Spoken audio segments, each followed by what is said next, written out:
The story for Bangladesh was always there.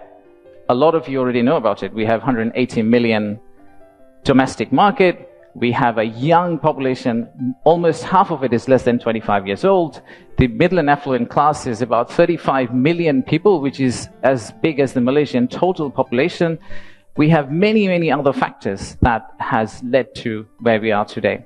And actually, I must say that there are companies who have been here for more than 100 years and have made exceptional returns compared to the global markets.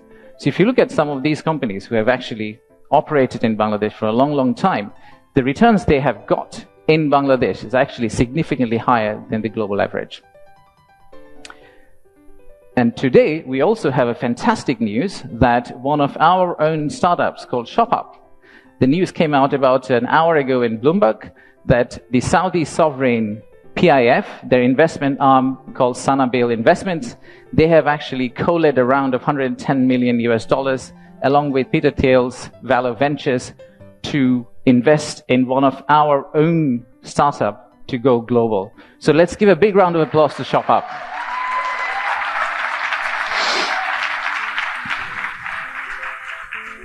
So that's today. That's today. So what's tomorrow? How do we go from here to the vision we have for 2035? So this $180 million story, or 180 million people story, is not enough. I think we need to redefine market. We believe the market is actually much larger. When we talk about market, we should be talking about a much larger regional market which you could potentially serve out of Bangladesh. You set up your factory here, you export out to all these markets. At the same time, I would expect these markets to set up their factories and push it back to Bangladesh. Use the ports of Bangladesh and potentially export out to the rest of the world. So the narrative that we've had, why invest in Bangladesh, is not really a domestic market 180 million story. It is a regional story and it's a global story. To further strengthen ourselves, we have decided to enhance our port capacity. In Chittagong area, what you see now, we are actually tripling that within the next few years, which is essentially allow this region to consider Bangladesh as one of the biggest logistical hubs. However, that's not all. We need to do a lot more.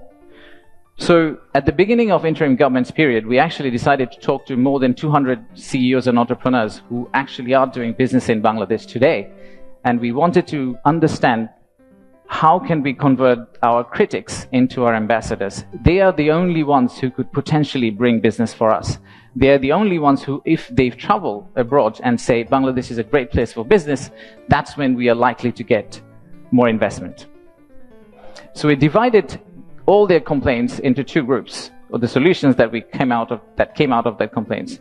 The list of challenges are very long. It's from the earth to the moon and back.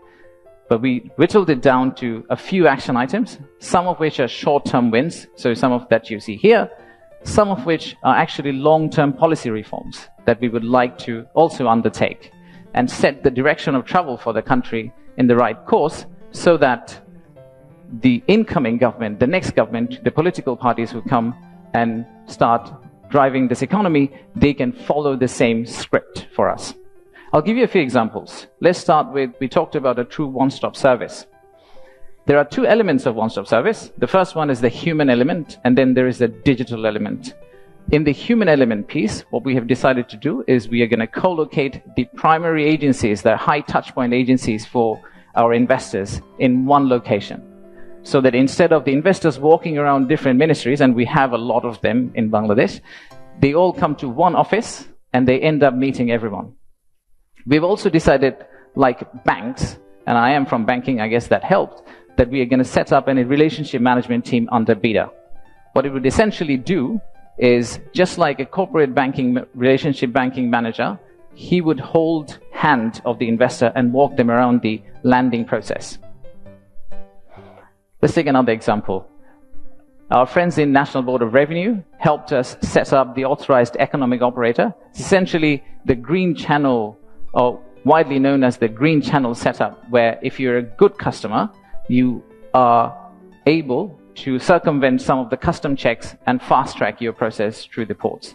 That has been picked up as one of the biggest challenges that we have, the time it takes to go from your factory all the way to your customer.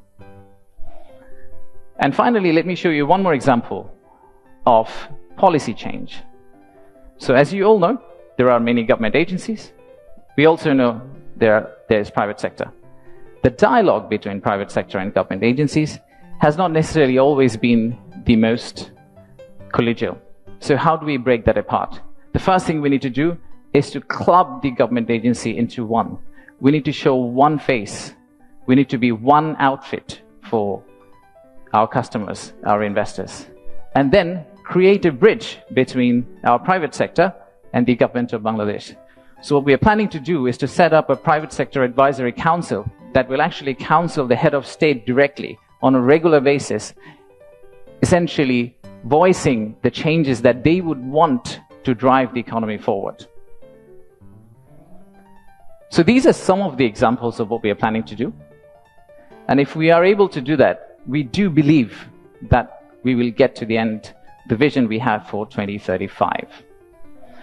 Now, of course, there are many, many other factual reasons, statistics, tables, Excel files that I can share with you to tell you why you should invest in Bangladesh. In fact, the next slide will have a QR code which you can scan and download, which will have essentially this presentation. So you didn't have to take the photos of the presentation, by the way. You will have this presentation, and you will also have an appendix of facts and figures and why we think competitively we're actually in a very better place than our competitors.